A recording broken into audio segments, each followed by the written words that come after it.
My immediate reaction is that this is clearly a lie because the girl is toxic and she's gonna try to do anything to ruin my marriage. But when she sends me the evidence, I'm not so sure. My husband's little sister sends text messages that are between my husband and one of his little sister's best friends from the day of the wedding and the few days following it. In these messages, my husband was basically saying that he wanted to have an affair with this girl and that it wasn't even going to really be an affair because we were going to get a divorce anyway, that I had gone on this honeymoon without him and brought my best friend and I was going to come back and want a divorce. So what was the point in not cheating on me because our marriage was already over? Then there were texts that were coordinating when they were going to actually meet up, and then texts that were obviously sent right after he did cheat on me saying how much fun he had, and she said that she wanted to wait until we were officially divorced to actually try and pursue a real relationship with him.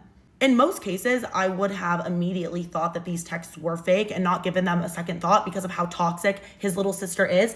But as I'm reading through these texts, they sound exactly like how my husband texts. I know this man so well, and the things that he was saying, they just sounded exactly like him. And I thought it would be really difficult to try and fake those texts and recreate it so similarly to how he actually texts. But what really started to convince me is that his little sister actually had her friend give me a call and confirm that all this happened. She said that she felt really guilty about the whole situation. And now that she knows that we're not getting a divorce and that we are trying to make it work, she wanted to come clean and tell me that the affair happened.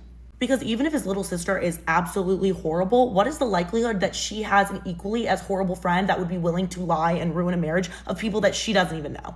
So obviously I sit my husband down, I show him all the messages, everything that his sister had sent me, and I asked him for the truth. I said, did this happen? What is going on? My husband reads everything through and just looks so confused. And he looks at me and he's like, this isn't true. I know it looks really bad, but this never happened. And I told him that I want to believe him, but just based on the state of our marriage right now, we are not in the best place trust-wise. So he could understand why I'm just not fully convinced that he didn't have this affair.